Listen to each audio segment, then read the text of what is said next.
Alright guys, another day, another lab breakdown, and this time we are in round 1 of the Formula E or Formula Gen 3 Evo. I don't know what exactly it's called. Let's just call it Formula 3. Formula E. I keep calling it 3 for some reason. So we are in the Grand Prix event for this car, and currently we are in round 1. The car is at 2-star rank without any overclock, and the track is beach landing on the Caribbean. So yeah, let's begin the lab breakdown.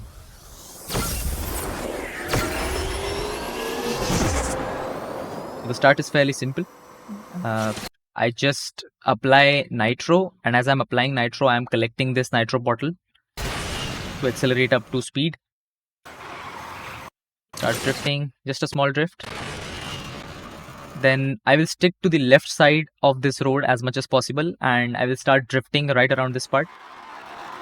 Now I can't imagine how bad it's going to be for people that have this car at like stock rank or 1 star, because like this car was basically given away by Gamelot for free in the past events, and now we have a Grand Prix, basically a guaranteed way to win the key for this car.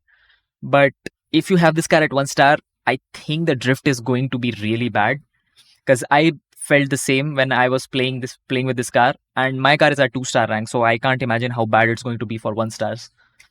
Anyways, it is what it is. So I save some nitro here, and I do quick spins in a clockwise direction.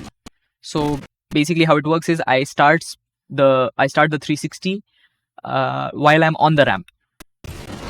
And one interesting quirk about this car is it starts to accelerate to its airspeed if you are using shockwave and you happen to touch a ramp. It will just start to accelerate towards its airspeed. It's just something unique to this car, I feel. So yeah, anyways, right before I land, as you can see, I press the brake button once, and this ensures that my car does not overspin after landing. I've said this many times in my previous Grand Prix videos as well. These very minor details, these are what make or break the lap. So you have to pay attention and you have to practice. You have to refine your skills into pulling these off as efficiently and as consistently as possible. I'm collecting this nitro bottle with perfect nitro. Quick nitro punch. I'll get up to shockwave. Just a quick dash of shockwave. I'll cancel my nitro. Keep going in a straight line like this. Now I'll conserve my nitro in order to use it on this grassy patch, or these leaves, as some people might want to call it. Now the problem here is that you will lose a ton of speed if you do not have any nitro. So I just spam orange nitro off this entire part, and as I am exiting out of this tunnel, I ensure to get a force barrel off this ramp, and as I'm getting a force barrel, I'm also collecting a nitro bottle that was placed next to the ramp. So if you are not comfortable, chances are, some of you might not be, you can just entirely skip this ramp thing I do. This is called a force barrel, by the way. I could just simply go for the nitro bottle and call it a day. It's going to be slower, but for some of you people it might be worth it. Being extra careful here, keeping a nice and tidy trajectory. Now once I land, I start to do nitro braking, and it helps me conserve my airspeed as soon as I land back on the ground for as long as possible. Quick nitro punch like that. Again, if you have noticed, as per usual, always cancel your drifts. You have to ensure that you cancel your drifts before you apply nitro. When we are talking about sections like these, where you have to drift for longer periods. Nice and easy. Go for a low barrel here. Like that. Now, this barrel roll is very prone to physics. I got physics, like bad physics, about 2 or 3 times in my runs. On average, I mean. So it could be usable for useful for some people if you just entirely skip this ramp and just go straight here. It will be slower, like I said, but for some of you people it might be worth it. Nice and easy, keeping a nice and tidy racing line here, saving shockwave for this ramp. So about the quirk that I was describing, right? As soon as I will hit this ramp, as soon as I just even touch this ramp, I will start accelerating to my airspeed. just because I'm on a shockwave. It's just a quirk that I've noticed with this car. I don't know if it only applies to shockwave or orange nitro as well, but I've noticed this in particular with shockwave, given the immense power this car has with its shockwave nitro. Nice and easy. Nitro braking again. Now, as soon as I leave this ramp, this is when I will start 316 clockwise, and I will get a single spin here like this. And right before I land, I press the brake button again to ensure that my car does not overspin.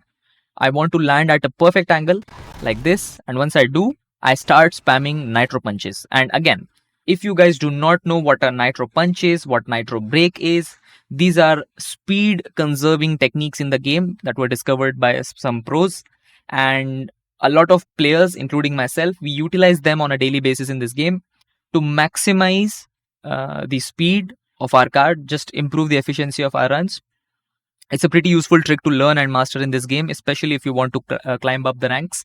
So I have a tutorial uploaded and you can check it out on my channel. I highly recommend you guys to learn it for yourself as well, because it's very crucial for a lot of cars, and this car is no exception to that. If you know how to do a nitro punch, you will be at a considerable edge, a significant edge as compared to your opponents in your lobby, whatever lobby it may be. Anyways, I start doing nitro punching here in the turn, conserving my speed, maintaining a nice 300. Now, I will cancel my drift and I will apply nitro like this. Easy. Anti-clockwise spins. Right before I touch the ground, I press the brake button once like that, and it prevents my car from overspinning. Again, nitro punching. Quick dash of perfect nitro here, and then I start nitro punching again. Cancel my drift and apply shockwave. Easy peasy. Now this is a thing that we call as curb abuse. Essentially, the goal is to make sure that one of the wheels of our cars, one of the front wheels of our cars, remains airborne. Like, it should not touch the ground, because if it does touch the ground, we will end up losing a ton of speed.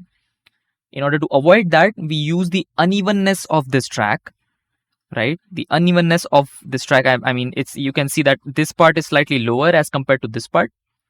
So if I drift right on the edge of this road, I can basically force my left front wheel to be lifted off the ground. And maybe I could do the same for my right front wheel. So this is the effect that I'm trying to achieve here with nitro punches. Nice curb abuse. And as soon as I'm on this grassy part like this, I start drifting. It allows me to lose a ton of speed. That is plenty for this car to make this turn. Keeping it nice and tidy. I do make a mistake here. I end up clipping the wall here. I think this ended up making me lose some speed here. But normally this car does like 190 anyways, 190, 200 anyways. So it wasn't so bad. I just lost a perfect run there. Now I go for an early shockwave because I want to get up to speed as quickly as possible. I don't hesitate. I don't wait for the ramp. I don't wait for the car to approach the ramp. I just go for a shockwave straight away. And then I use orange nitro off this ramp. I think this is a faster approach. And again, same thing. Nitro punching, keeping that speed as much as possible.